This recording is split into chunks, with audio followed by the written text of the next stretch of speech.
विद्यार्थी मित्रांनो नमस्कार. ज्ञानमय आयएस अकॅडमी नागपूर या ठिकाणी सर्व विद्यार्थी मित्रांचं स्वागत आहे. आता एक लक्षात घ्या, जो 14 जून 2026 रोजी गट ब चा पूर्व परीक्षेचा पेपर झालेला आहे, तो पेपर बघून सर्वच विद्यार्थी मित्र घायाळून गेलेला आहे. कारण लक्षात ठेवा, आता घायाळ होण्याचं कारणच ते आलेलं आहे की जो ट्रेंडनी आपण अभ्यास करत आलेलो होतो, ज्या पॅटर्ननी अभ्यास करत आलेलो होतो, तो आयोगाने पूर्ण दुसरी बाजू घेऊन आलेला आहे. म्हणजेच जे कॉमन टॉपिक होते ते अजिबात नाही, अनकॉमन टॉपिक वरती पेपर प्रश्न घेऊन आलेला आहे. आलंय लक्षात? म्हणजे याचा अर्थ एक वाक्यात लक्षात ठेवा, आयोगाने असं याच्यावरून लक्षात येते की आम्ही जो सिलेबस दिलेला आहे तो सिलेबस तुम्ही अभ्यास पूर्ण करणं गरजेचं आहे. आम्ही कधीही काहीही केव्हाही विचारू शकतो. आलंय लक्षात? हे प्रत्येक विद्यार्थ्यांनी अनुभवलेला आहे. जो विद्यार्थी मागच्या वेळेस 60, 65, 62 पर्यंत गेलेला स्कोर तो आता 50 पर्यंत येऊन थांबलेला आहे. त्याला ते माहित नाही की 50 मिळते की नाही. मेरिट कमी येणार, 100% कमी होणार, मागच्या पेक्षा थोडी शक्यता आहे कमी येण्याची.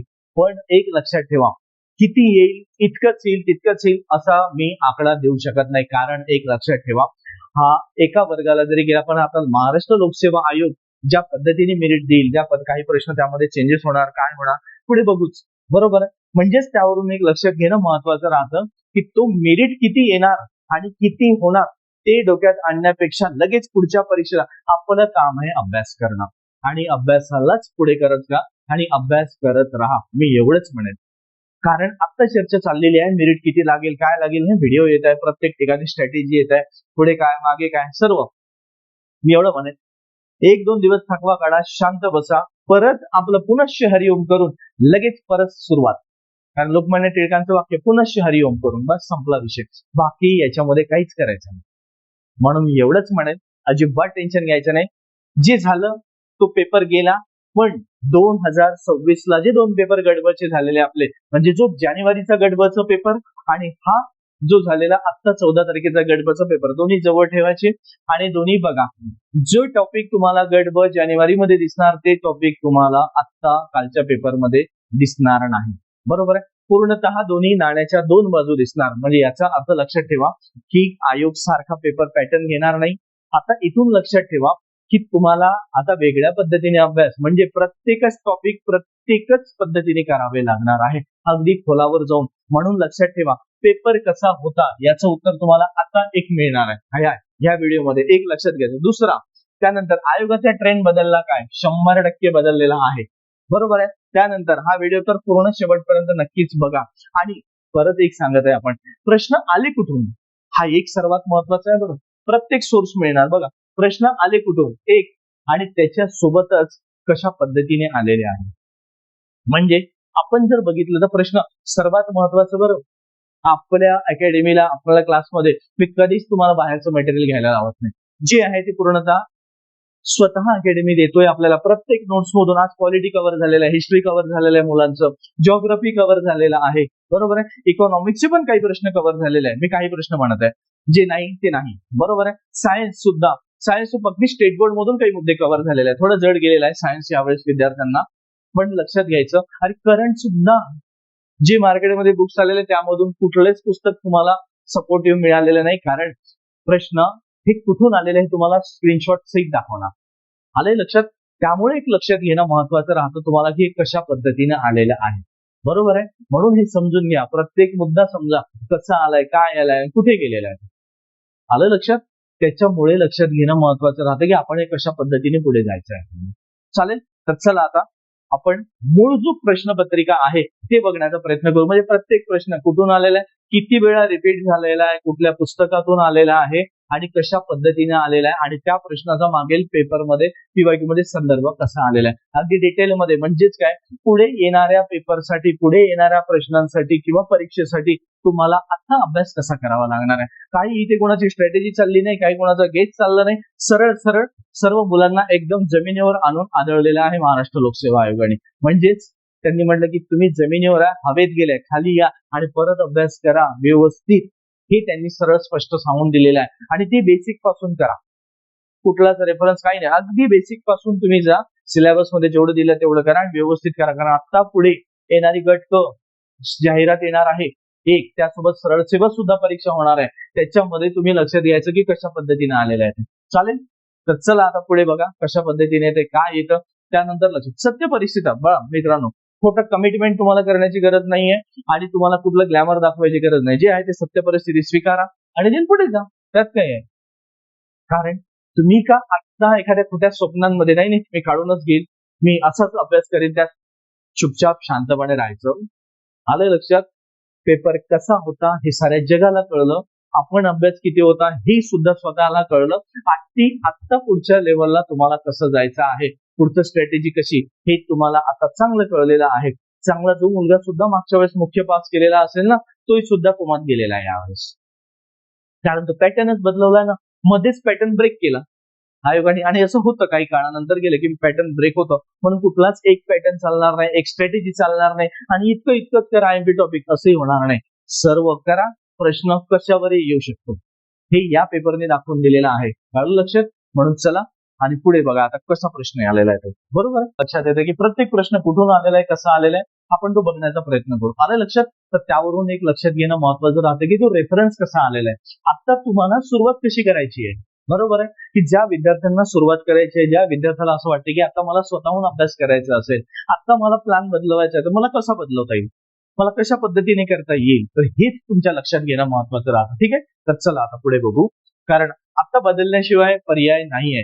बरोबर आहे. हाच पेपर तो झालेला 14 जून 2026 चा. आता जो विद्यार्थी हा व्हिडिओ बघत असेल ना, त्या विद्यार्थ्यांनी आपला प्रश्नपत्रिका काढायची, ज्यांनी पेपर दिलेला आहे तो. आणि ज्या विद्यार्थ्यांनी पेपर दिलेला नाही, सुरुवात केलेली आहे किंवा आता पुढे करणार आहे भविष्यामध्ये, तर त्यांनी सुद्धा हा महाराष्ट्र लोकसेवा आयोगाच्या साईडवरती दिलेला आहे किंवा आपले टेलिग्राम चॅनल आहे, टेलिग्राम चॅनल वरती सुद्धा दिलेला आहे. तर हा प्रत्येकाने काय करायचं, हा पेपर उपलब्ध आहे, तर त्या विद्यार्थ्यांनी त्याचा प्रिंट काढा. प्रिंट काढल्यानंतर सुद्धा लक्षात घ्यायचं की हा तुम्हाला लक्षात घेणं महत्वाचं, आणि प्रत्येक नोट करा आपल्या पेपरवरती का मला हा प्रश्नाचा सोर्स कुठून आलेला आहे, आणि क्रॉस चेक सुद्धा करा बरं. हे तुमच्या लक्षात घेणं महत्वाचं राहतं. जर समजा तुम्ही जर आला चाललाय मार्केटमध्ये जी पुस्तकं आहेत तेच वाचत चला, जे पद्धतीने आता स्वतःहून ठरवा की मला आता बदल कशात करायचा, माझ्या अभ्यासाच्या पद्धतीमध्ये, माझ्याजवळ असणाऱ्या साहित्यामध्ये, किंवा आता मला कशा पद्धतीने मी चुकीच्या पद्धतीने करत आलो, काय आलो, कशा पद्धतीने पुढे जायचंय, हे स्वतःच मूल्यांकन करण्याची हीच वेळ आहे. पुढे नाही. एकदा तुम्ही पुढे गेले की मागे वळून बघण्याचा रस्ता बंद होऊन जाणार. बरोबर आहे. तर त्यामुळे लक्षात घ्या की ही तुमच्या लक्षात येणं महत्वाचं राहतं की कशा पद्धतीने पुढे जायचं. ठीक आहे, चला हा प्रश्नपत्रिका कशी आलेली आहे पुढे बघायचं. आता बघा, हा जो प्रश्न आलेला आहे तुम्हाला, बरोबर लक्षात घ्यायचे. पुढे आता एक एक मुद्दा कसा आलेला असेल तो. आता यांनी काय म्हटलं, गोपाळकृष्ण गोखलेंच्या कार्यपद्धतीबद्दल. बरोबर आहे. तर इथे एकच प्रश्न लक्षात येते, साधा सोपायचं म्हणलं तर पटकन सोडवता येतो. बघा, ऑप्शन मधूनच इथे त्यांनी हाच एक मुद्दा दिलेला आहे. बरोबर आहे, जे की तुम्हाला 1903 आलेला आहे आणि तुम्ही लिहिलेला आहे की 1900 आयोगाने 1900, बरोबर आहे, 1903 ला पहिल्यांदा मंत्रिमंडळामध्ये त्यांना प्रवेश मिळालेला. आता एक लक्षात घ्यायचं, प्रश्न साधा सोपा पटकन सुटून जातो, कारण क चुकीचं आहे. त्यांनी काय म्हटलेलं आहे, अचूक, म्हणजेच याचा अर्थ तुम्हाला नाही लक्षात आलं की सरळ बघायचं, इथे तुम्हाला करेक्ट ऑप्शन. मग करेक्ट कोणता आहे याचा अर्थ चुकीचं बाहेर काढायचं. बघा, हे जर चुकीचं आलेलं आहे क, मग क ऑप्शन कुठे कुठे आहे, जिथे क दिलेला आहे ऑप्शनच नाही, इथेही केलेला, हाही गेलेला आहे, मग राहिला कोण, हो बोल. बरोबर आहे. आणि मग एक लक्षात घ्यायचं, जर समजा 1, 2, 3 येतात, अ न ब तर बरोबर नाही, तुम्हाला चौथं पण ऑप्शन दिलेलं आहे, त्याच्यामुळे तुम्ही सरळ पहिल्या ऑप्शनवर जाऊ शकता. बाकी काही लॉजिक जास्त बघायची गरज नाही पडत, कारण ऑप्शन वरूनच जाता येतं. हे लॉजिक थोडं डेव्हलप करा बरं मित्रांनो. अभ्यास सारं जग करतं, पण जेव्हा तुमचं लॉजिकची वेळ येते ना, जेव्हा थोडं स्किल वापरायची वेळ येते ना, तेव्हाच खऱ्या अर्थाने मैदानामध्ये म्हणजे सेंटरवरती 1 तासामध्ये. बरोबर आहे. म्हणून पीवायक्यूचं प्रॅक्टिस करा, टेस्ट पेपरची प्रॅक्टिस करा, मागील जेवढं साहित्य आहे त्याच्यावरती विश्वास ठेवा आणि तुमच्या अभ्यासावर विश्वास ठेवा आणि मग पुढे जा. काही नाही, तो ते पुस्तक वाचतं म्हणून त्याच्याकडे वळून बघायचं, मग आपण पुस्तक बदलवायचं आणि आपण घेऊन यायचं. मग असे किती 100 पुस्तकं बदलवणार नाही. आहे त्यावरती विश्वास ठेवा, परत रिव्हिजन करा, परत जिथे कमी पडलं तिथे जागा ते भरून काढा आणि पुढच्या परीक्षेसाठी तुमचा एकदम आत्मविश्वास आणि कॉन्फिडंट राहा. ठीक आहे. तर आणि हा जो क्वेश्चन पेपर आहे, हा जो तुम्हाला मी मार्किंग करून दिलेला आहे, हा टेलिग्राम वरती उपलब्ध राहणार आहे. तुम्हाला खाली दिसत असेल ते टेलिग्राम चॅनल जॉईन करा आणि ती तुम्हाला उपलब्ध मिळून जाणार आहे. आणि टेलिग्राम चॅनलवरती अपडेट मिळत राहतात. प्रत्येक ज्या महत्वाच्या गोष्टी आम्ही त्याचा मी अपलोड करतो, इतर तुम्हाला मिळणार नाही. ठीक आहे. चला पुढे बघू. आता फटाफट बघण्याचा प्रयत्न करू कशा पद्धतीने आलेला आहे तो. ठीक आहे. तर चला पुढे बघू. आता हा पहिला पेपर म्हणजे आयोगाच्या एन्सरकीनुसार मार्क केलेला आहे. पुढे बघायचं. आणि हा क्लासच्या नोट्स मध्ये उपलब्ध आहे. बरोबर, क्लास नोट्स मध्ये उपलब्ध आहे म्हणून तिथे नोट्स लिहून ठेवलेला आहे. त्यानंतर लक्षात घ्यायचं, इथे सुद्धा बघा हे सुद्धा मुद्दा आलेला आहे. इथे साधं लॉजिक लक्षात घ्या, त्यांनी एवढंच म्हटलेलं आहे, कोण हजर नव्हते. मग कोण हजर नव्हते याचा अर्थ तो व्यक्ती मग जो हजर नव्हते ते कुठे होते. तर बघा इथे असहकार चळवळ 1920 ला सुरुवात झाली आणि याचा ठराव झालाय तोच म्हणजेच नागपूर अधिवेशनामध्ये. तो कधी, तर डिसेंबर 1920 मध्ये. आलंय लक्षात, नागपूर अधिवेशनामध्ये. मग विचार करा, हे व्यक्ती नव्हते, मग ऑप्शन मध्ये बघायचं ना, महात्मा गांधी नव्हते, याचा अर्थ 1920 चा वेळ ते असहकार चळवळ सुरूच्या तयारीमध्ये होते, ठराव पास केलेला. कारण नेमकं त्या काळामध्ये महात्मा गांधींचा उदय झाला, म्हणजे राष्ट्रीय चळवळीचा उदय झाला आणि महात्मा फुलेंचं निधन झालेलं, सॉरी लोकमान्य टिळकांचं निधन झालेलं. मग जर समजा लोकमान्य टिळकांचं निधन झालेलं आहे तर त्याच वेळेस एक लक्षात घ्यायचं, टिळक युग संपलं आणि गांधी युग सुरू झालं, तर हीच वेळ आहे. म्हणजे ऑप्शन तिथेच आलेला आहे.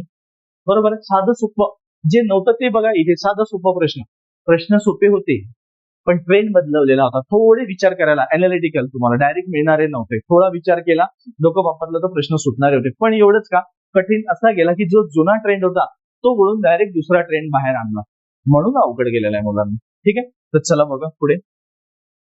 त्यानंतर येतो तिसरा प्रश्न. इथे सुद्धा हा प्रश्न जर बघायला ना मित्रांनो, जो महाराष्ट्राचं इतिहासाचं पुस्तक आहे ना, बरोबर आहे, तर त्यातूनच तुम्हाला हा प्रश्नाचं उत्तर बाहेर निघतंय. बघा पेज नंबर सहित दिलेला आहे, पेज नंबर 80 वरती आलेला आहे, महाराष्ट्राचा इतिहास 11वीचं जुनं पुस्तक. बरोबर आहे. आता बघा इथे लक्षात घ्यायचं, साधं सोपं एकाच प्रश्नावरून निघते उत्तर. बाळशास्त्री जांभेकर प्रश्नाचं उत्तर आलेलं आहे. पण दिग्दर्शन नावाचे पहिले मराठी मासिक काढणारा एकमेव व्यक्ती की ज्यांनी वृत्तपत्र सुद्धा काढले आणि मासिक सुद्धा काढले.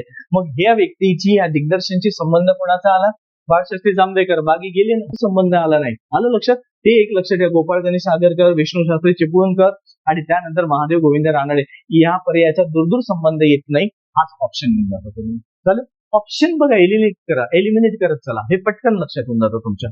चालेल, तर हा बघा 11वीच्या पुस्तकात दिलेला आहे, पेज नंबर 80 वर एकदा बघून घ्यायचं. ना, त्यानंतर आता बघा हा प्रश्न जर बघायला गेलं तुम्हाला तर महिला विद्यापीठ, बरोबर आहे, तर हा प्रश्न तुम्हाला येतो, महिला विद्यापीठ स्थापनेचा उद्देश कोणता होता. बरोबर आहे, तर तुम्हाला महाराष्ट्र लोक आपल्या 11वीच्या पुस्तकामध्ये तुम्हाला लगेच जाणवतो. बरोबर आहे, पेज नंबर 80 इथे लिहिण्यात नाही आलेला आहे, पण बघा 11वीचं जे इतिहासाचं पुस्तक आहे, बरोबर आहे, 11th हिस्ट्री, बरोबर आहे, महाराष्ट्राचं पुस्तक, त्यामध्ये पेज नंबर बघायचं की पेज नंबर 80 वरती आलेला आहे.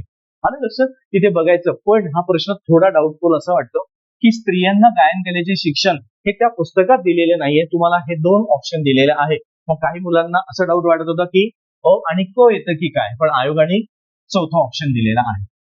बरोबर आहे, तर एकदा थोडं बघा, आता पुढच्या आन्सर की नुसार लक्षात घ्यायचं, कारण बेसिक जर पुस्तकांमध्ये बघितलं तर हे या पेजवरती तुम्ही क्रॉस चेक करा, नाहीये. बरोबर आहे. हा दुसरा मुद्दा येतो, पटकन फटाफट जाऊ आपण, जास्त वेळ नाही घालवायचा. हा प्रश्न मुलांना आला तर ठीक, तो राज्यसभेचा जो तयारी करणारा मुलगा आहे त्याला तो प्रश्न आलेला असेल, जो कंबाईनची तयारी करणाऱ्या मुलाला थोडा जड गेला, असे प्रश्न डायरेक्ट स्किप करून टाकायचे. बरोबर आहे. एक नेहमी लक्षात ठेवा, प्रश्न पूर्ण पहिला पेपर तुमच्या हातात आला की पहिल्या पेपर पासून 100व्या प्रश्नापर्यंत जाता येईल एवढाच विचार करतो मुलगा, पण ते नाही विचार करत की मला यातला किती सोडवायचं आहे, किती नाही सोडवायचं आहे, कोणता मला स्किप करायचा आहे, कोणता एक्सेप्ट करायचा आहे. आणि जर स्किप करणाऱ्यांमध्ये असा प्रश्न आलेला महत्वाचा, आलं लक्षात, म्हणजे तुमचा वेळ वाचतो, तुमचे निगेटिव्ह जाण्याचे चान्स कमी राहतं आणि जेवढे तुम्ही समजा अॅक्युरेसी लेवल वाढतो तुमची. ठीक आहे, सोडवण्यापेक्षा तुमची निवड महत्वाची असते. त्यानंतर बघा तिथे हाय सुद्धा ज्या विद्यार्थ्यांना प्रश्न आलेला असेल त्यांनी सोडवलेला असेल, नाहीतर उगीच तुक्का मारून दांडी मारून काहीतरी ऑप्शन टिक करून देवाचं नाव घेऊन पुढे, असं करायचं कधीच नाही. असे कारण इतिहासामध्ये असे काही प्रश्न असतात की जे तुम्हाला स्किपही करायचे असतात, म्हणून म्हणत की तो एक महत्वाचा निवड करता आला पाहिजे. हा प्रश्न डायरेक्ट त्यांनी दिलाय की mount Stuart Elphinstone court of directors, ज्याला आला तो आला, नाही तर नाही आला, काही अडचण नाही, असे प्रश्न स्किप करायचे असतात. पुढे चला आपण लगेच जाऊ. तर इथे हा जो प्रश्न आलेला आहे चुकीचं विचारलेला आहे. बरोबर आहे, म्हणजे कोणतं चुकीचं. मग आता इथे जर बघितलं की चुकीचं राहिलं असेल तर मग 11वीचं जे 8वीचं पुस्तक जे आहे, जे नवीन, बरं 8वीचे स्टेट बोर्ड, त्याच्यामध्ये page number 48, page number 46, page number 45 एकदा बघा, लाईन टू लाईन दिलेली आहे तुम्हाला एक, आणि जो शेवटची लाईन आलेली आहे ही लाईन तुम्हाला लिपिक टंकलेखक पूर्व 2017 ला विचारलेला आहे. लाईन एक PYQ मध्ये त्याच्यानंतर लक्षात घ्या, इथे हा प्रश्न मुंबईच्या ऐवजी पुणे येतं. प्रश्न इथेच चुकलेला आहे. बाकी विधानं बरोबर आलेले आहे. बरोबर आहे. त्याचसोबत हा राज्यसेवा मुख्य 2017ला सुद्धा प्रश्न येऊन गेलेला आहे. कुठला? Second sentence. प्रत्येक बारकाईने दिलेला आहे. कोणतं सेंटेन्स कुठे आलेलं आहे बघा. राज्यसेवा 2017ला सेकंड सेंटेन्सवरती प्रश्न आलेला आहे. चुकीचं फक्त मुंबईच्या जागेवर पुणे पाहिजे, पुण्याच्या जागेवर मुंबई केलेलं आहे. ठीक आहे, एवढंच चुकलंय. बाकी म्हणून बेसिक पुस्तकांना सोडू नका. परत सांगत आहे, सुरुवात करायची. मोठे ग्रंथ कुठलेही वाचा, पण बेसिक पुस्तकांचं सुरुवात करा. कारण आपल्या जेव्हा अकॅडमीमध्ये तयारी सुरू होते बॅच मध्ये, मी याच्याशिवाय पुढे जातच नाही. कारण जे आहे ते तिथेच दडलेलं आहे ना. मोठे तुम्ही कितीही वाचा, किती पण इतिहासामध्ये तुम्ही डॉक्टरेट मिळवा, पण हेच नाही आलं तर तुम्हाला बाकी काही नाही. कारण आयोग घेऊन येत आहे तुम्हाला वारंवार. बेसिक पुस्तकं वाचा हे आयोग सांगत आहे. म्हणून हे लक्षात घ्यायचं तुम्हाला. बरोबर आहे. प्रत्येक एक लक्षात घ्यायचं तुम्हाला. मग 8वीचं आणि प्रत्येक मी सांगत आहे क्रॉस चेक करा. बरोबर आहे, क्रॉस चेक करा तुम्हाला खरंच आहे की नाही. तुम्हाला लाईन टू लाईन दिलेली आहे तुम्हाला. चालेल, पुढे बघा. जवळपास या पेपरमध्ये 25 प्रश्न रिपीट झालेले आहेत. अजूनही जास्त असेल, 1-2 माझ्याकडून काही सुटले असेल तरी तुमच्याकडून बघा. 25 प्रश्न तर आहेत. तुम्ही एक एक प्रश्न चाळत आणा, तुम्हाला लक्षात येतंय. रिपीट म्हणत आहे आणि ती जसे तसे नाही, तोडून मोडून झालेले आहे. आणि परत एक राज्यसेवा मुख्यचे प्रश्न जास्त झाले आहे. बरं, परत सांगेल, PYQ खरंच चांगले करा. तुमच्या अभ्यासाची स्ट्रॅटेजी महत्वाचं आहे, अभ्यासाचं प्लॅनिंग महत्वाचं आहे. की काही नाही, जसं ढोबळ मनाने अभ्यास करत चाललेले आहे. मार्केटमध्ये पुस्तकं आहे, एखाद्याने सांगितली पुस्तक लिस्ट, एखादी कुठलाही जर समजा आता उदाहरण वैयक्तिक घेऊ नका. माझं स्टेटमेंट कधी स्ट्रेट फॉरवर्ड राहतं. वैयक्तिक कुणी घेऊ नका. लक्षात घ्यायचं, जर एखादी अधिकारी झालेला असेल, एखादी मुलगा, एखादी समजा कुठल्याही पदावरती निवड झाली असेल, मुलं काय करतात, सुरुवात त्या सरांनी त्यांच्याकडे जातात. अरे सर, मला तुम्ही कशी तयारी केली सांगा ना जरा, आणि पुस्तकं मला सांगा ना तुम्ही कुठले कुठले वापरले. नेहमी लक्षात ठेवा मित्रांनो, सारं जग सांगतं मी काय केलं, पण कसं केलं हे कोणीच सांगत नाही. काय आणि कसं मधला 2 शब्दातला फरक आहे ना. काय केलं सारं जग सांगतं, मी हे वाचलं ते वाचलं, पण कसं केलं काहीच सांगत नाही. त्यातलं नेमकं काय वाचलं ते पण नाही सांगत. म्हणून कुणावरती 100% विश्वास ठेवू नका. आंधळ्यावर पट्टी बांधू नका. एखादी अधिकारी झाला, मुलगा सिलेक्शन झालं, याचा अर्थ त्याला आपण फॉलो करायचं असं अजिबात नका. कारण सांगतोय, त्या व्यक्तीने कशी तयारी केली, किती त्रास सहन भोगलो, किती त्रास सहन केला, कशा पद्धतीने केला, त्यांची बौद्धिक, शारीरिक, आर्थिक, सामाजिक कशी परिस्थिती आहे, ते त्याचं त्याला माहिती होतं. त्यांना सेम तुम्ही परिस्थितीने त्यांनी जो केलेला अभ्यास आहे तुम्हाला कसं लागू होणार आहे. म्हणून तुमच्यासाठी सर्वात महत्वाचा गुरु कोण आहे, तर तो गुरु म्हणजे सर्वात सिलेबस आणि त्याच्यानंतर सोबत मागचे PYQ. सिलेबस सांगतो काय करायचं आणि PYQ सांगतो ते कसं करायचं आणि किती खोलात जायचं. ह्या 2 गोष्टी तुमच्या लक्षात आलाय ना, त्या ऑटोमॅटिक पुढे लक्षात येईल की आता पुस्तकांची निवड, मला अभ्यास साहित्य कोणतं निवडायचं आहे ते तुम्हाला सांगून येतं. जोपर्यंत तुम्ही डुबणार नाही ना PYQ मध्ये, तुम्हाला लक्षातच येणार नाही की तुम्हाला आता नेमकं काय करायचं, आयोगाचा ट्रेंड कुठपर्यंत कसा होता आणि त्याच्यानंतर कसा बदलला आणि आता मला काय करायचंय आणि पुढचं नियोजन कसं करायचंय, कुणीही सांगत नाही. म्हणून मला असं म्हणायचंय, प्रत्येक व्यक्ती काही चुकीचं पण सांगत नाही, पण प्रत्येक व्यक्ती काही मनातलं पण बोलत नाही.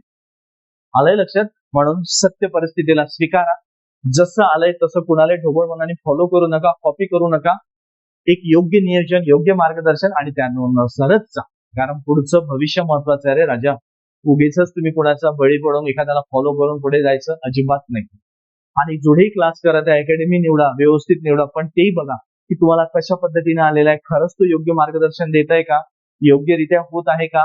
नाहीतर कुठेही पैसे भरायचं, कुठेही काही नाही. आधी अनुभवा, पहिले इस्तेमाल करे, फिर विश्वास करे. हे क्लिअर सांगतो. मग मी असू द्या, कोणी अकॅडमी असू द्या, कुठली पण आपली ज्ञानमय IAS असू द्या की कुठली जगातली, पहिले इस्तेमाल करो. ग्लॅमर नाही, कमिटमेंट नाही, सत्य परिस्थिती. एक बाप दाखव ना तर श्राद्ध कर. आलं लक्षात. हा मुद्दा इथे लक्षात घेतो. म्हणून सत्य परिस्थिती स्वीकारा आणि पुढे चला. ठीक आहे. मी कोणाशीही परत सांगतोय, काही चुकलं असेल माफ करा. मी कोणाची भावना दुखावलेले नाही. जे आहे ते माझ्यासाठी, मुलं हे माझी प्रॉपर्टी आहे, माझ्यासाठी संपत्ती हे माझे मुलं, विद्यार्थी, जो विद्यार्थी सबस्क्राईब केलेला आहे, जो विद्यार्थी फॉलो करतो, जो विद्यार्थी क्लासमध्ये आहे, तो प्रत्येकाचा विद्यार्थी, आणि जो कळत न कळत जोडला गेलेला आहे तो सर्व विद्यार्थी हा तो माझा असणार आहे. बरोबर आहे. म्हणून त्या विद्यार्थ्यांसाठी कधी केव्हाही त्यांच्या घरात चूल पेटली पाहिजे, त्यांच्या घराचं आयुष्याचं भलं झालं पाहिजे. ठीक आहे. चला, बाकी माझं कोणाची भावना दुखवणं नाहीये, त्याच्यामुळे माफ करा, कोणाचं भावना नाही दुखवायचं. ओके. त्याच्यानंतर पुढे चला. आता हे वाक्य जरी म्हणलं, असे मत काय झालेलं आहे, थोडं जरा आयोगाने विचारायचं जास्त प्रमाण, म्हणून याला जरा थोडं टाळण्याचा प्रयत्न करा. ठीक आहे. त्यानंतर लक्षात घ्यायचं म्हणजे एखादी स्किप करता आले पाहिजे. लक्षात घ्यायचं आता हे सुद्धा सेंटेन्स असे मतं वगैरे ना जरा आयोग जास्त टाकतात, याला थोडं टाळलेलं बरं. कारण काय काय वाचणार तुम्ही, एका वाक्यासाठी तुम्ही पुस्तकं शोधत फिरणार का? अजिबात नाही, जे आहे तेच करा. ठीक आहे. त्यानंतर लक्षात घ्यायचं पुढे हा एक प्रश्न जर म्हणला लोकमान्य टिळकांनी बेत, बरोबर आहे, त्यांनी काय म्हटलेलं आहे, काडतुसे बनवण्यासाठी रिपीट झालेला आहे प्रश्न, बरोबर आहे. 11वीच्या पुस्तकामध्ये पेज नंबर 57 दिलेला आहे, तुम्ही बघा लाईन दिलेली आहे त्यामध्ये, आणि यांच्यासोबत इतरही नावं आहे बरं, इतरही नावं जरा वाचून घ्या. कारण जेव्हा आम्ही मागचे पीवायक्यू अनालिसिस केले ना बॅचमध्ये, तेव्हा हा प्रश्न गेलेला आहे. ज्या विद्यार्थी बॅचमध्ये होते ना त्या विद्यार्थ्यांनी कमेंट्समध्ये टाका होता की नाही, बरोबर. मागील पीवायक्यू मध्ये आहे. तर बघा पेज नंबर 57 दिलेला आहे, त्यामध्ये हनुमंतराव कुलकर्णी आणि कृष्णाजी प्रभाकर खाडेलकर हे आलेलं आहे. त्याच्यासोबत हाच प्रश्न टॅक्स असिस्टंट 2015 ला येऊन गेलेला आहे आणि 11च्या पुस्तकात दिलेलं, वाचा ना ते, बरोबर आहे. त्यानुसार लक्षात घ्यायचं. पुढे बघायचं आता रिपीट प्रश्न आलेला आहे. शोक नदीमध्ये वाहते, बरोबर आहे. इथे बघा आता शोक नदी, इथे तुम्हाला असाच एक प्रश्न क्लासमध्ये नोट्समध्ये दिलेला आहे की ज्यामध्ये हिस्पर ही नदी आलेली आहे, बरोबर आहे. हे नदी आलेलं आहे, पण हे यामध्ये त्यांनी पर्याय रिमूव्ह दिलेला आहे यावेळेस, बरोबर. साधं सोपं. आणि हा जो प्रश्न आलेला आहे एक की काराकोरम डोंगर रांगेमधून कोणत्या नद्या हिम नद्यांचा उगम आलेला आहे, त्यामध्ये हिस्पार येतं, बरोबर आहे. पण जर त्यामध्ये बघितलं तर वाहते म्हटलेलं आहे, शोक नदीमध्ये जाऊन मिळालेली आहे नदी, तर ते रेमो नदी आलेली आहे, बरोबर आहे. चला पुढे. त्यानंतर हा जो प्रश्न आहे, हा प्रश्न बघायला गेल्यानंतर असाच चूक म्हणजे सोडवता येतो, दिसायला मोठा दिसतो, बघा हाच मुद्दा येतो. सोडवायला जर गेले ना तुम्हाला असं चुकतं. त्यांनी काय विचारलेलं आहे, 2001 ते 11 या काळात महाराष्ट्रात लोकसंख्या वाढीचा दर, बरोबर आहे 1, आणि खाली दिलेला आहे त्यांनी स्टेटमेंट, म्हणजे याचं विधानाचं बरोबर बघा. आता या स्टेटमेंटच्या बेसवर बघितलं तर बघा, मुस्लिम लोकसंख्या ही इतकी कशी शक्य राहणार आहे, बरोबर आहे. कारण महाराष्ट्राची लोकसंख्याच आपल्याला 11 कोटी दिलेला आहे 2011 नुसार, आता वाढलेली असेल. मग जर एवढी संख्या झाली ना 12 पुढे गेलाय, तो आकडाही पुढे गेलेला आहे, म्हणजे हे विधान चूक आहे. मग जर बरोबर असेल तर काय लक्षात घ्या, ओ आणि क त्याच्यानुसार लक्षात घ्यायचा. 0 ते 6 वयोगटातील बाळा 10 राज्यांमध्ये हा मुद्दाही येत नाही, बरोबर आहे. आता ह्या ब वरूनच लक्षात येते बघा. आता त्यांनी बरोबर विचारलेलं आहे आणि ब तर चूक आहे. ब कुठे आलेलं आहे, इथे, हे विधान चुकलं. इथे ब आलेलं आहे, हे विधान चुकलं. इथे ब आलेलं आहे, हे विधान चुकलं. राहिलेला ऑप्शन कोणता आहे रे? आलं. थोडंसं डोकं वापरा, अभ्यास कमी पण लॉजिक डेव्हलप करा तुमचं, एलिमिनेशन. ठीक आहे. तर त्यानंतर पुढे जायचं. अयोग्य विचारलेलं आहे म्हणजे इनकरेक्ट, लक्षात नाही आलं सरळ सरळ बघायचं की आपल्याला कुठे अडचण आलेली आहे ते, बरोबर आहे. पुढे बघायचं. हा अयोग्य विचारलेलं आहे म्हणजे इनकरेक्ट विचारलं. मग हे इनकरेक्ट जर असेल तर त्याच ठिकाणी लक्षात ठेवा ना, तुम्हाला 1 आणि 2 बरोबर आहे हे, पण त्याच्यासोबत आयोगाने अ आणि ब दिलेला आहे तुम्हाला, म्हणजे अयोग्य कुठला आहे, अ आणि ब, म्हणजे बरोबर कुठला आलेला आहे, तो आणि ड, बरोबर आहे. असं त्यांनी प्रश्नाचं उत्तर येतो. आता बघा या प्रकारचा प्रश्न म्हणाल पहिल्यांदा आलेला आहे, आणि प्रशासकीय विभाग, जिल्हा आणि तलाव जे सरोवर, याच्या पूर्वी जर प्रश्न कसा आलेला होता तुम्हाला, जिल्हा आणि तलाव आहे जोड्या लावा, बरोबर आहे. हे असे प्रश्न आलेले आहेत जोड्या लावा पाठ करून, पण या पद्धतीचं म्हणजे याच्यासोबत त्यांनी प्रशासकीय विभाग सुद्धा जोडलेला आहे. त्याच्यामुळे लक्षात घ्यायचं की हा पॅटर्न थोडा यावेळेचा नवीन आहे.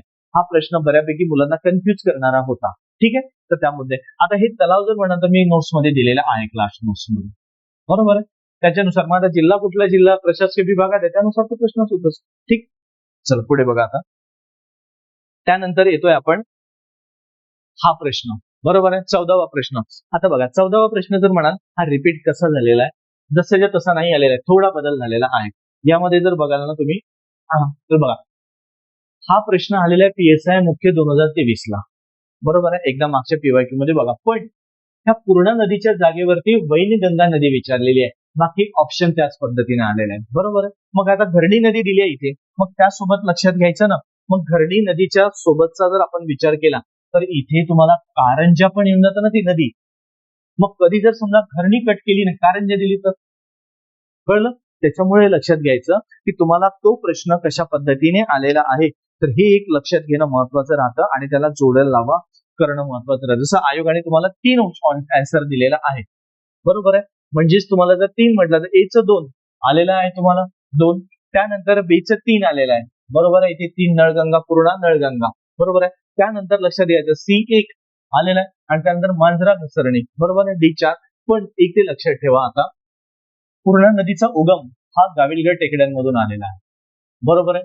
गाविलगड, कारण तापीची ही दक्षिणेकडून येणारी उपनदी आहे तापी नदीची, म्हणजेच याचा अर्थ डावीकडून येणारी येऊन मिळणारी तापी पूर्ण खोरं तयार करते. गाविलगड डोंगर रांगेमधून आलेला आहे. बरोबर आहे. हा एक मुद्दा येतो. त्यासोबत म्हणजे अशा पद्धतीने लक्षात ठेवा की त्याला कशा पद्धतीने डीप मध्ये करता येईल. चालेल. तर हे एक लक्षात, म्हणजे तुम्हाला नद्या विचारलेल्या आणि त्याच्या सोबत लक्षात घ्यायचं की तुम्हाला त्याही नदींची उपनद्या कशा आहेत. ठीक आहे. तर बघा बाकी पुढे, म्हणून हा PYQ बघा त्या पद्धतीने लक्षात घ्या. तुमच्या अभ्यासाचं पद्धत हा रिपीट झालेला आहे. इथे ह्या प्रश्नाचं उत्तर सहज सुटतं बघा. इथे तलावांचं शहर विचारलेलं आहे. बरोबर आहे. म्हणजे तलावांचं शहर म्हणजे कुठलं येणार, तो ठाणे. आणि तलावांचा जिल्हा जर म्हटलं, बरोबर आहे, तर जिल्हा जर म्हटलं तर भंडारा. बरोबर आहे. तलावांचा जिल्हा भंडारा आणि तलावांचं शहर म्हटलं तर ठाणे. म्हणजे तुमचा तिथेही एक झालेला, हा एक, म्हणजे इथेच तुमचा ऑप्शन मिळालेला तुम्हाला एक. त्यानंतर मुशी जातीचं गवत ठाणे आणि पालघर जिल्ह्याच्या प्रमुख प्रदेशामध्ये आढळतो ना, त्या भागामध्ये. बरोबर आहे. तो एक प्रदेश, म्हणजे आता ठाणेपासून जरी पालघर वेगळा पडलेला आहे, पण ठाण्यामध्ये येतो. बरोबर आहे. म्हणजे हा एक मुद्दा सुद्धा इथे तुम्हाला ठाण्यापर्यंत घेऊन आलेला आहे. उत्तर मिळालं, झालं. बाकी तुम्ही जरी नाही वाचलं तरी चालतं, एवढं काही नाही. हे दारू गोळा शस्त्र निर्मिती वगैरे हे येतं नंतरचा पाठ. ठीक आहे. पुढे बघा आता. आता इथे लक्षात घ्यायचं, हाही प्रश्न कशा पद्धतीने रिपीट आलेला आहे असाच प्रश्न आहे, पण थोडा वेगळ्या पद्धतीने आलेला आहे. हा ऍग्री प्री 2018 ला आलेला आहे. बरोबर आहे. आणि हा प्रश्न खरा नकाशावरून सुटणारा आहे.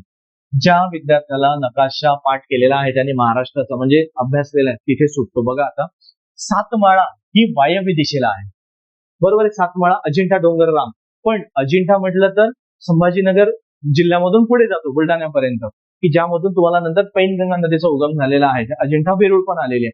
पण जर नाशिक जिल्ह्यामध्ये म्हटलं तर महाराष्ट्राच्या वायव्य दिशेला येतो ना, तिथे ते सातमाळा म्हणून ओळखल्या जातं. एक गाळणा ही तुम्हाला नंदुरबार जिल्ह्यामध्ये गाळणा, बरोबर आहे, तेही वायव्य दिशेला आलेला आहे. त्यानंतर अक्राणी टेकड्या तेही तुम्हाला नंदुरबार जिल्ह्यामध्ये वायव्य दिशेला आलेल्या आहे. आणि दरेकसा टेकड्या ह्या तुम्हाला ईशान्य दिशेला आलेल्या आहे, म्हणजेच गोंदिया जिल्ह्यामध्ये. बरोबर आहे. याच्या आधी तुम्हाला जिल्हे विचारलेला आहे, म्हणजेच तुम्हाला जोड्या लावा प्रश्न पण येऊन गेलेला आहे याच्यावरती. असाच प्रश्न आहे PS ऍग्री प्री 2018 ला. ते एकदा तुमच्या PYQ सेटमध्ये बघा. ठीक आहे. चला पुढे आहे. म्हणून नकाशाला थोडं बारकाईने बघा, पर्याय नाही त्याच्याशिवाय. आता हा प्रश्न काय सांगतो, त्यांनी शहराचं एकत्रीकरण केलं. अरे आपण सहज कधी पण चर्चेमध्ये मुंबई नवी मुंबई असं एकत्र बोलतो आपण, की ज्याला मुंबई आणि नवी मुंबई अटल सेतूने जोडला गेलेला आहे. बरोबर आहे. हा उत्तर येईल ना त्याचं. ठाणे नाशिकचा संबंधच नाही, सह्याद्रीमध्ये आली आहे ना. सातारा सांगलीचा संबंधच येत नाही, सातारा आणि 2 जिल्हे वेगळे झालेले आहेत. नागपूर आणि चंद्रपूर हे एकाच प्रशासकीय विभागात आहे, पण जिल्हे वेगळे आहे ना. पण मुंबई आणि नवी मुंबई आपण एकत्र जोडले गेलेलं आहे. बरोबर आहे. एकत्रीकरण म्हटलं गेलेलं आहे. थोडं डोक्याने विचार करा, प्रश्न सुटतात. त्यानंतर येतोय 150 मेगावॅटचा सौर ऊर्जा प्रकल्प विचारलेला आहे त्यांनी. बरोबर आहे. हा धुळे जिल्ह्यामधला सर्वात मोठा प्रकल्प येतोय. बरोबर आहे. सौर ऊर्जा प्रकल्प तो भागात थांबतोय. चालेल पुढे. आता बघा, क्लासमध्येच मी बोललेलो, हा क्लास नोट्स मध्ये दिले आणि सर्व प्रश्न बऱ्यापैकी क्लासमध्ये आहे. नोट्स मध्ये तुम्ही बघा, नोट्स मध्ये मी डिटेलमध्ये दिल्याचा प्रयत्न केलेला आहे, कारण कोणतेही पुस्तक न वाचता मित्रांनो मुलं चांगला स्कोर करतात आणि चांगल्या पद्धतीने तुम्ही अटेम्प्ट करताय. बरोबर आहे. आता काही मुलांचं थोडं निगेटिव्ह जातात, कधी कधी भीती असतात, पहिला अटेम्प्ट असतो मित्र मुलांचा, त्यामुळे कारण कधी कधी काय होतं ना, वातावरणामध्ये तुमच्या मित्रमैत्रिणींमध्ये निगेटिव्ह एक चर्चा आलेली असतात, म्हणून घाबरतो. पण जोपर्यंत देवळात जात नाही तुमचा देव दिसत नाही, हे म्हण आहे ना आपल्याकडे, तर हीच सत्यपरिस्थिती. जेव्हा तू सेंटरवर जातो तेव्हा त्याला कळतं आणि असं नाही असा कार्यक्रम असतो. कारण भीती निघतं ना, आणि तेव्हा कळतं की हे तर काहीच नाही, नॉर्मली व्यवस्थित, फक्त स्वतःवर विश्वास ठेवा आणि गड जिंका. तर हाच मुद्दा येतोय. बघा, कोकण किनारपट्टीचा जो भाग मी सरळ म्हटलेला आहे, समुद्र किनारपट्टीला लागलेला खलाटी हा खालचा भाग आणि त्याच्या वरचा भाग म्हणजे वलाटी व वरचा खालचा. प्रश्न बघा आता, त्यांनी काय म्हटलं, समुद्र सपाटी किनाऱ्या लगत म्हणजे लागून असणारा सकल सपाट भूरचनेचा भाग त्यास खलाटी म्हणतात. क्लास नोट्स मध्ये आणि बऱ्याचदा मी ओरडू सांगितलेलं आहे त्यामध्ये, आणि त्या मुलांनी टिक पण केलेलं आहे. बरोबर. तर बघा, टेक्निकल असिस्टंट 2013 प्रश्न येऊन गेलेला आहे पीवायक्यू मध्ये बघा. ठीक आहे, चला पुढे. आता बघा पुढे हा प्रश्न जर बघायला गेलं तर ह्या कोकण सम्राट वरतीनं राज्यसेवा मुख्य 2015 प्रश्न येऊन गेलेला आहे.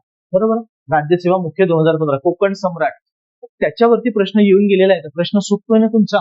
मग आता बाकी जर बघायला गेलं तर बघा D4, माझा D4 कुठे दिलेला आहे? डीचं उत्तर जर 4 आहे तर तुम्हाला 2 ऑप्शन आणि 2 ऑप्शन मग एलिमिनेट करता येते. बरोबर आहे, तर त्यावरून लक्षात घ्यायचं तुम्हाला सहज एलिमिनेट. मग हा मुद्दा तुमचा क्लिअर होतो. चला पुढे. आणि हा प्रश्न कधी आलेला आहे? राज्यसेवा मुख्य 2015. ठीक आहे, चला पुढे. आता हे लोकसंख्येचा हा एक प्रश्न लक्षात घ्यायचा. त्यांनी हा 2004-5 आला.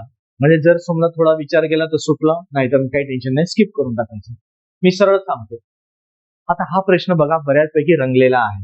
कारण आता त्यांनी काय विचारलं? मौद्रिक धोरणाच्या संख्यात्मक साधनांची, बरोबर आहे, संख्यात्मक साधनांची त्यांच्या संबंधित उद्दिष्टांशी जुळणी करा. उद्दिष्टांची जुळणी करा म्हणजेच काय? बघा, याची उद्दिष्ट, मौद्रिक धोरणाची उद्दिष्ट विचारलेलं आहे एक्साइज फ्री 2017.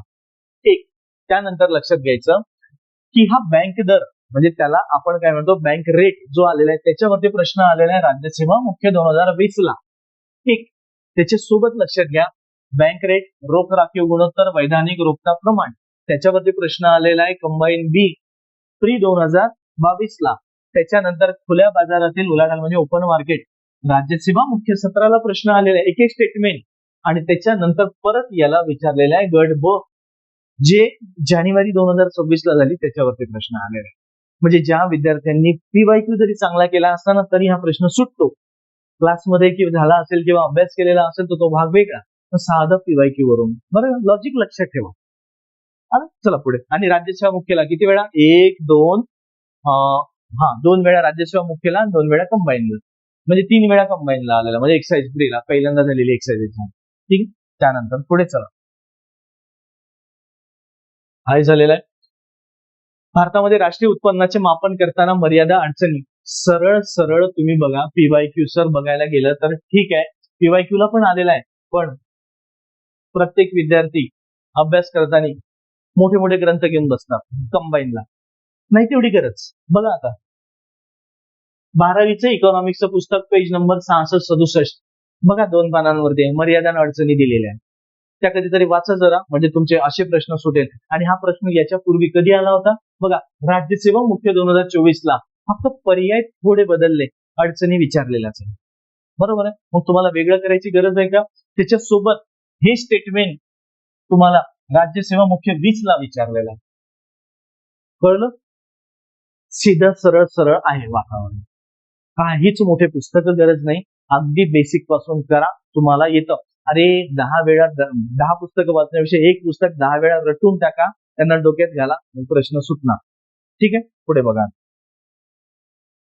त्याच्यानंतर बघा आता बरेच विद्यार्थी म्हणतात महेंद्र देव आणि सी रवी हा प्रश्न नवीन आलेला आहे. प्रश्न नवीनच आहे, पण याचे पर्याय हे नावं नवीन नाही आहे. प्रश्न आयोगाने हे नावं म्हणजे मागील प्रश्नांमध्ये विचारलेले आहे. बरोबर.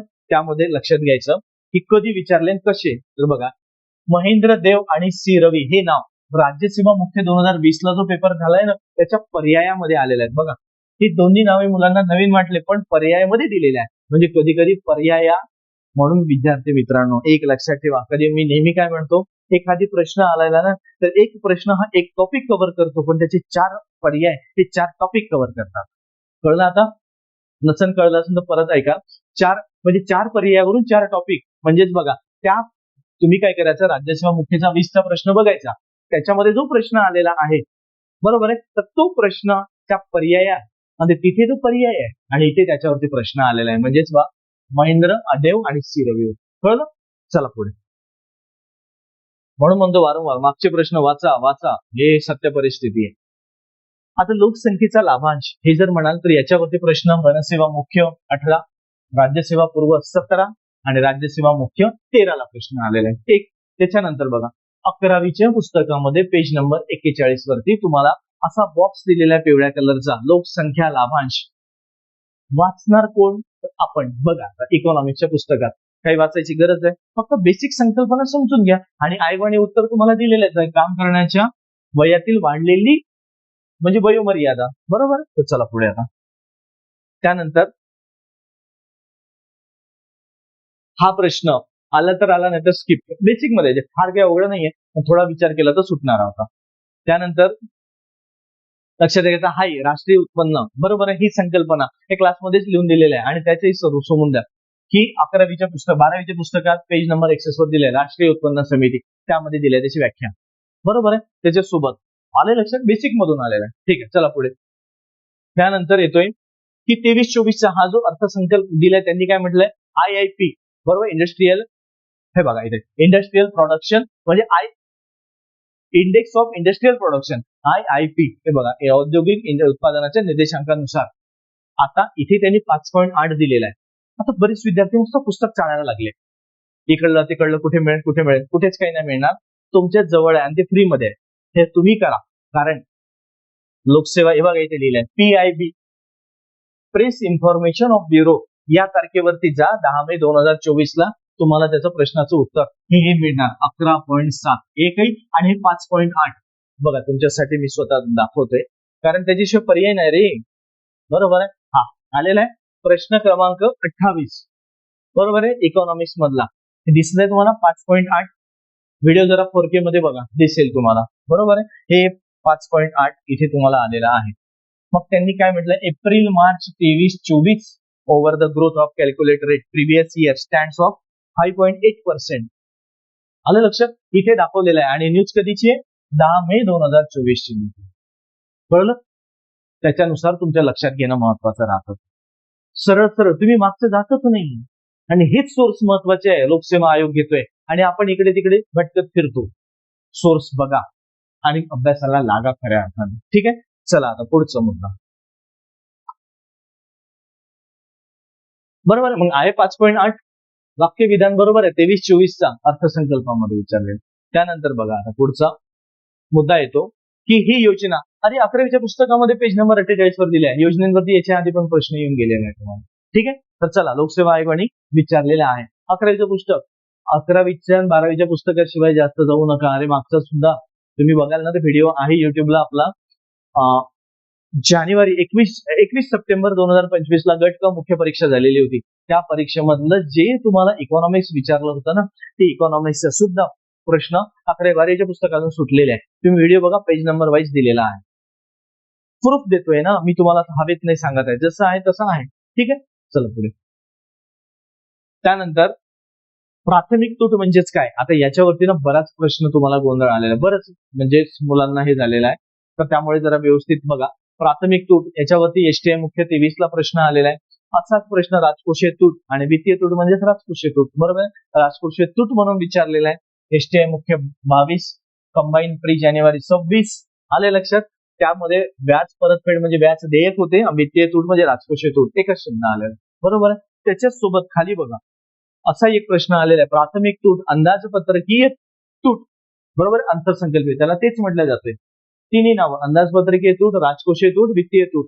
ते जर प्लस केली, व्याज देयक इंटरेस्ट जर त्याने ऍड केला तर वित्तीय तूट मिळते. आलं लक्षात. तर तेच आलेलं आहे. एसटीआय मुख्य 2018, इकडे प्लस करा ते निघते, तिकडून मायनस करा दुसरा मुद्दा निघतो. एसटीआय मुख्य 18 बेसिक समजून घ्या फक्त. ठीक आहे, जाऊ पुढे. तर ते लक्षात घ्यायचं.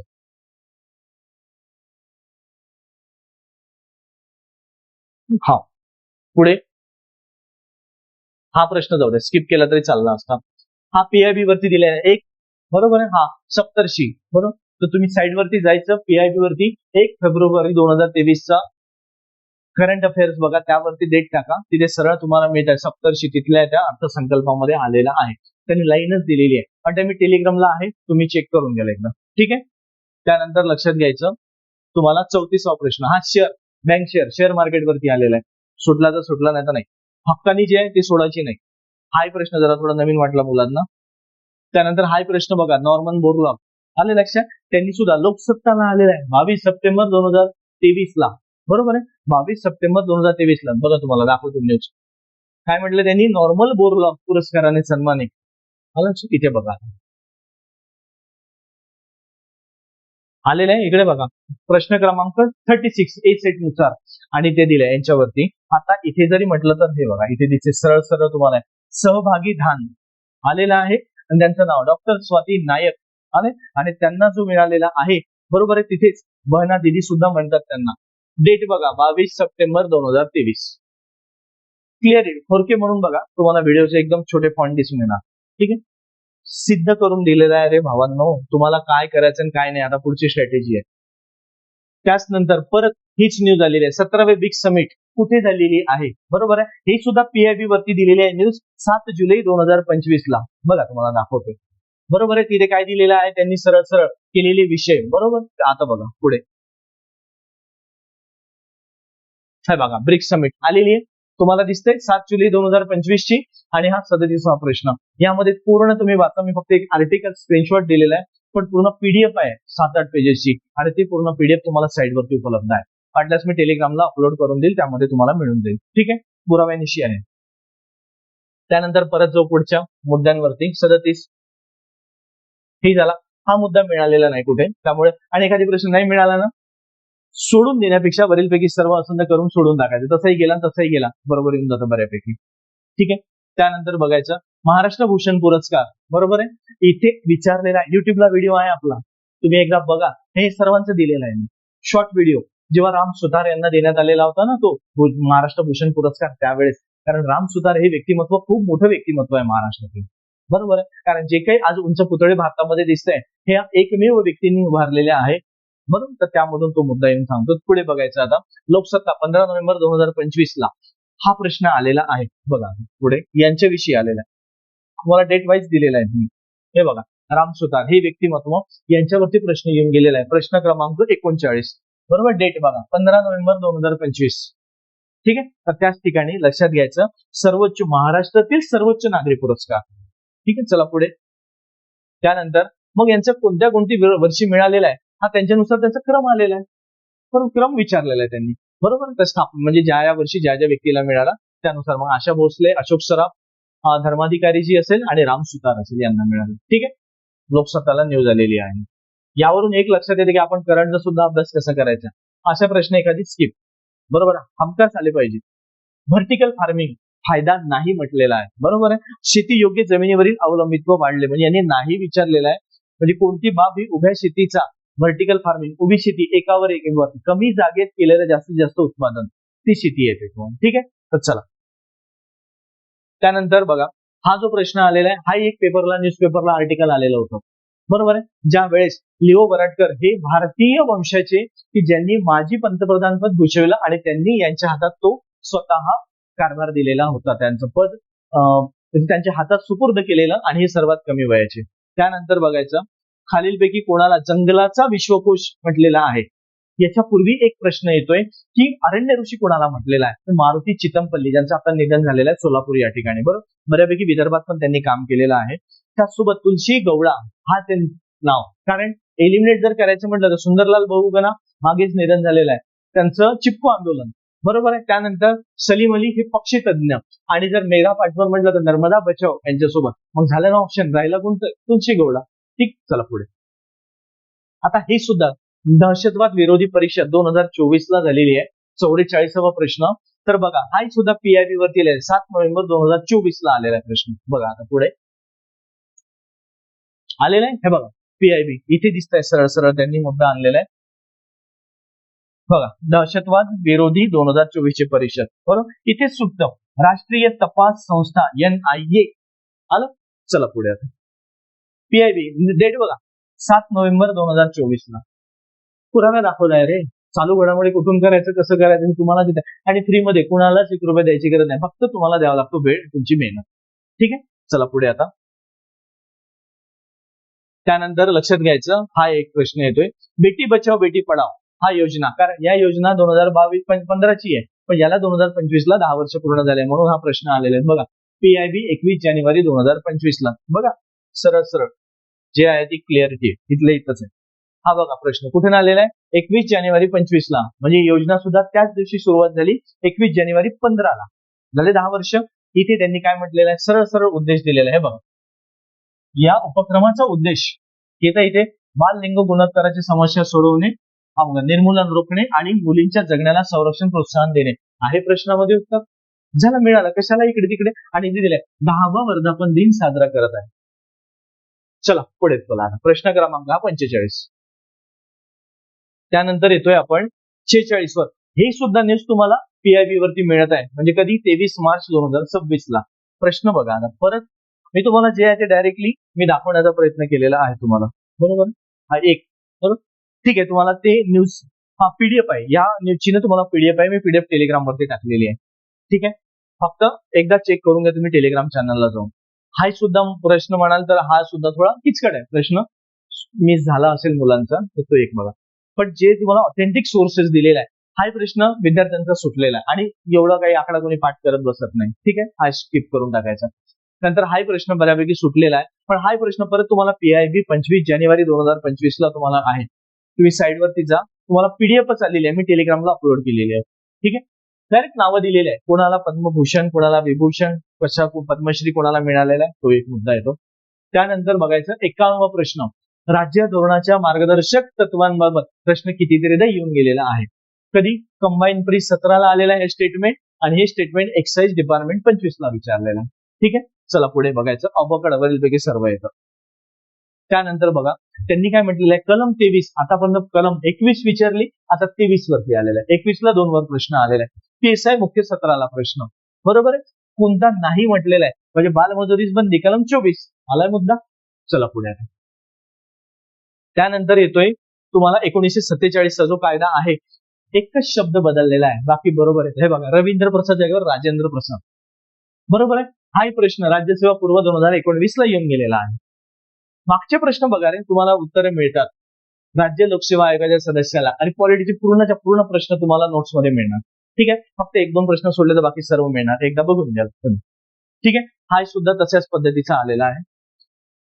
राज्यसेवा पूर्व 2019 ला हा सुद्धा प्रश्न वी द पीपल. बरोबर आहे. आम्ही भारतीय लोक. हा प्रश्न बघा कुठून सोर्सेस. बरोबर आहे. जे सुरुवातीला राज्यघटना निर्मिती समित्या सोर्स त्याच्यावरती प्रश्न आलेला आहे. आतापर्यंत जोड्या लावा आता विधानामध्ये आलेला आहे. ठीक आहे. त्यामध्ये बघा अमेरिका. त्यानंतर हा प्रश्न आलेला आहे 1/3 राज्यसेवा मुख्य 2017 ला किंवा सरपंचाला अविश्वास ठराव दाखल करण्यासाठी 1/3 बरोबर आहे. सरपंचाच्या विरोधामध्ये 1/3 आणि पास करायला 2/3 आलेला 1/3. चला पुढे बघा. अभिलेख न्यायालय कलम 129 बरोबर आहे. अभिलेख न्यायाचा दर्जा जर इथे सर्वोच्च उच्च न्यायालय असतं ना तरी विधान बरोबर असतं कारण अभिलेख न्यायालयाचा दर्जा त्या राज्यानुसार जर बघितलं तर उच्च न्यायालय आणि भारताचा विचार केला तर सर्वोच्च न्यायालय. ठीक आहे. सर्वोच्च न्यायालय प्रमाणे प्रत्येक उच्च न्यायालय सुद्धा अभिलेख न्यायालय आहे दिलेला आहे तर तोच मुद्दा. हा सुद्धा प्रश्न कलम 129 वरती आलेला आहे. ग्रामपंचायत शुल्क करू शकत नाही. 6वीचं पुस्तक छोटंसं आलेलं आहे त्याच्यामध्ये लाईन दिलेली आहे पेज नंबर 8. कोणी वाचत नाही मुलं पण वाचा. त्यामध्ये दिलेलं आहे. याच्यामध्ये जर घरपट्टी पाणीपट्टी यात्रा आणि जर ह्या चारही ऑप्शन मध्ये जर असतं ना वरीलपैकी सर्व पर्याय किंवा वरीलपैकी अ ब क ड क म्हणजे असं असतं त्यामध्ये एक आहे किंवा नाही आणि एसओ मुख्य 13 ला प्रश्न आलेला आहे. ठीक आहे. चला पुढे 12वं परिशिष्ट बघा असा प्रश्न 11व्या अनुसूचीवर आलेला आहे. तुम्ही बघा मागच्या आणि हा राज्यसेवा मुख्य 17 ला आलेला आहे 2017 ला. त्यासोबतच बघायचं की एसओ मुख्य 2019 ला आलेला आहे. राज्यसेवा मुख्य 2022 ला प्रश्न आलेला आहे. हेच तुमच्या लक्षात घेणं महत्वाचं राहतं की प्रश्न कसे आलेला आहे. चला पुढे. राज्यघटनेतील कोणत्या जेवढे काही कलम आलेले आहे ना मागची पीओकी पाठ करून टाका. बघा प्रश्न गट क पूर्व जून 2025 ला प्रश्न आलेला आहे. मागची बरोबर पूर्व झाले ते जून महिन्यात झालेली तर तीच 170 कलम रिपीट आहे प्रश्न. मागचे पीओकी चला तुम्हाला दिसतात. हा प्रश्न थोडा मग किचकटच आहे. हा पण बघा हा प्रश्न तुम्हाला मागची जी कंबाईन गट कशी झाली आहे त्याचे विचारलेलं आहे. बघा गट क पूर्व 2025 ला 74वी घटना दुरुस्ती शहरी भागासाठी आणि 73वी घटना दुरुस्ती ग्रामीण भागासाठी आलेला आहे. 71 आणि 97 वरती ते परत आहेच प्रश्न. पुढे बघू आपण. त्यानंतर त्यांनी काय म्हटलेलं आहे अनुच्छेद 368 अंतर्गत हा प्रश्न हे लाईन हे स्टेटमेंट अशा गट व मुख्य 2023 ला आलेला आहे. बरोबर आहे. मग त्याचं उत्तर आयोगाने अ आणि ब दोन्ही आलेलं आहे आणि आपल्या प्रस्तावनेमध्ये पहिल्यांदाच घटना दुरुस्ती झालेली आहे. ठीक आहे. तर तो एक. त्यानंतर 64वा आणि हे कलम दिलेले आहे ना केंद्र राज्य संबंध कलमांवरतीच प्रश्न फिरलेले आहे जास्त. कलमा पाठ करून टाका. ते सगळं उघड डोक्याला ताण देतात. कलमा पाठ करून टाका. बघा प्रश्न राज्यसेवा मुख्य 14 राज्यसेवा मुख्य 14 राज्यसेवा मुख्य 14 हे तीनही वाक्य आलेले आहे. थोडी भाषा बदललेली आहे बरं. सेम भाषा नाही आलेली आहे प्रश्न त्या कलमांवरती आलेला आहे. थोडी भाषाशैली बदलली म्हणून 2दा 4दा 5दा रट्टून टाका. PYQ व्यवस्थित समजून घ्या, तुमच्या लक्षात येतंय. सिलेबस, PYQ, स्टेट बोर्ड ह्या 3 उत्पादन आलेले आहे आणि आपल्या क्लासचे नोट्स. मग चौथं 4च गोष्टी करा, अगदी सखोल पूर्ण पिळून घ्या. प्रश्न येणारी प्रश्नपत्रिकेला किंवा परीक्षेला तुम्हाला सपोर्ट मिळेल. ठीक आहे. त्यानंतर राज्यघटनेतील राज्य परत मार्गदर्शक तत्वांवरती 2दा प्रश्न आलेले आहेत बघा. हे स्टेटमेंट मला तर गडब मुख्य 23 ला आलेलं आहे.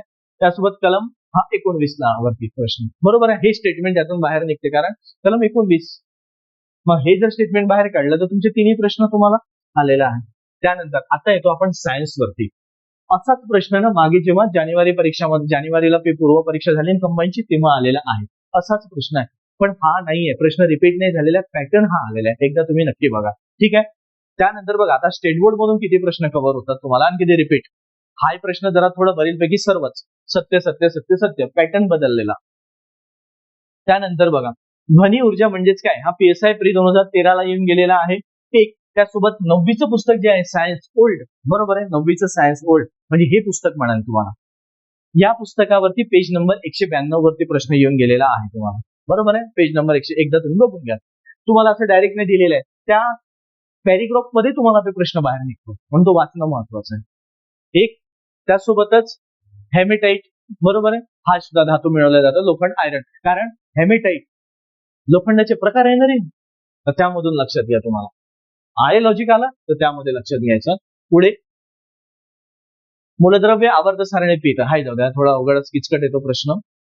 आता कोलेंटेरेटा दिलेला आहे पण याचा अर्थ सिलेंटरेटा येतो आणि हा तुम्हाला स्टेट बोर्ड मध्ये दिलेला आहे. एक हा जो तिसरा ऑप्शन आहे हा संघ इकायनोडर्माटा त्याचं उदाहरण दिलेलं आहे. हा म्हणजे हा बाहेर पडला तुम्हाला, याच्या बाहेर आलेला आहे म्हणजे. आणि याचा रेफरन्स दिलाय तुम्हाला सायन्सचं 10वीचं पुस्तक आहे. पेज नंबर 91 वरती दिलेला आहे. हे 10वीचं पुस्तक यावरती दिलेलं आहे तुम्हाला.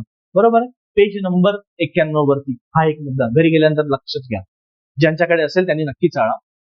खालीलपैकी कोणते उभयचर प्राणी आंधळे असतात? सिसिलियन. याचा सुद्धा रेफरन्स तुम्हाला कुठे दिलेला आहे? 10वीच्या पुस्तकामध्ये ओल्ड आहे. Page number 93. हेच सुद्धा 10वीचं, हेच मी तुम्हाला वारंवार जे दाखवतोय ना, हेच पुस्तक आलेलं आहे. याच्यावरती दिलेलं आहे आणि कोणत्या सब ऑर्डरशी संबंधित आहे स्वरूपोडा हे दिलेलं आहे.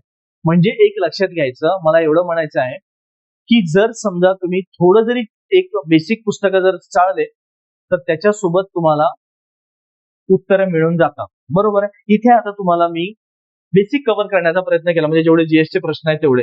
रिझनिंग मॅथ हा माझा पॅटर्न नाहीये त्यामुळे, आणि माझं डिपार्टमेंट पण नाहीये त्यामुळे तुम्ही तुमच्या पद्धतीने करू शकता. माझं काम आहे फक्त जीएस. पण एक लक्षात ठेवा, यातून तुम्हाला कळलं असेल काय वाचायला पाहिजे, करंटला कुठलं वाचायला पाहिजे, अभ्यास कसा करायचा आणि कशा पद्धतीने पेपर सोडवायचा. याचं टेन्शन घेऊ नका. क्लासमध्ये तर हे डिटेलमध्ये मी देतच ना. बरोबर आहे. क्लास जो विद्यार्थ्याला बॅच करायची असेल त्या विद्यार्थ्यांनी ऑनलाईन ऑफलाईन दोन्ही मोडमध्ये बॅच आहे. बिंदास जॉईन करा, टेन्शन घेऊ नका. हे सर्वच गोष्टी मिळतात. कुठलंच बाहेरचं एकही पुस्तक घ्यायची नाही, वाचायची गरज पडणार, सर्वच देतो आम्ही. पण जो विद्यार्थी आता क्लासला नाही त्यालाही अभ्यास करायचा असेल तर बिचारा त्या विद्यार्थ्यांनी मी एवढं म्हणेल PYQ सेट व्यवस्थित अभ्यासा, सिलेबसला सोबत ठेवा, अगदी पिळून घ्या त्याला सिलेबसला आणि पाठ्यपुस्तकांचा संदर्भ घेऊन तुमच्याकडे जे पुस्तकं आलेले आहेत त्याच्यानुसार तुम्ही अभ्यास करा. बरोबर आहे. हे आणि सर्व क्लास नोट्समध्ये तर मुलांना मी देतच राहतो, पण हे बेसिक करा बरं विद्यार्थी मित्रांनो. यावरून लक्षात घ्यायचं, मी तुमच्या समोर भीती नाही, काही नाही, सत्य परिस्थिती आणलेली आहे. यामध्ये कुठल्याही गोष्टी लपवलेल्या नाही, जे आहे ते आहे. बरोबर आहे. म्हणून विद्यार्थी मित्रांनो, हा व्हिडिओ ज्या विद्यार्थ्यांपर्यंत पोहोचलेला असेल त्यांनी लाईक पण करा, शेअर करा आणि कमेंट सुद्धा करा. तुम्हाला कसा वाटला, खरंच तुम्हाला उपयोगाचा झाला का? कारण कमेंट द्यायला जरा कंजूसी करू नका. लाईक पण करा, प्रत्येकाने लाईक करा. कारण तुमच्यासाठी करा. 1-1.5 तास कसा सुचवतोय आम्ही, प्रत्येक मुद्दा तुम्हाला द्यायसाठी रात्र जागावं लागतं रे तुमच्यासाठी. आणि त्याच्यानंतर तुम्हाला, म्हणून मी काही व्हिडिओ लगेच नाही आणत, थोडा काही काळ जाऊ देतो आणि येतो. कारण तुम्हाला जे द्यायचंय ते ऑथेंटिक कंटेंट द्यायचं आहे, तर थोडा तर वेळ लागणारच आहे. आणि जर नवीन विद्यार्थ्यांपर्यंत हा व्हिडिओ पोहोचत असेल ना तर विद्यार्थी मित्रांनो सबस्क्राईब करा बरं. हे नवीन व्हिडिओ तुमच्यापर्यंत येणं गरजेचं आहे, प्रत्येक मुद्दा पोहोचणं गरजेचं आहे. कारण आता येणारी सरळ सेवा जी परीक्षा आहे किंवा जे गट क आहे हे तुम्हाला एकत्रित होऊन आता तुम्हाला घेण्याचा मुद्दा आहे. कळलं? तर चला आता भेटू आपण लवकरच पुढच्या व्हिडिओमध्ये. त्यानुसार लक्षात घेणं महत्वाचं राहतं आपण. चालेल? चला भेटू लवकरच.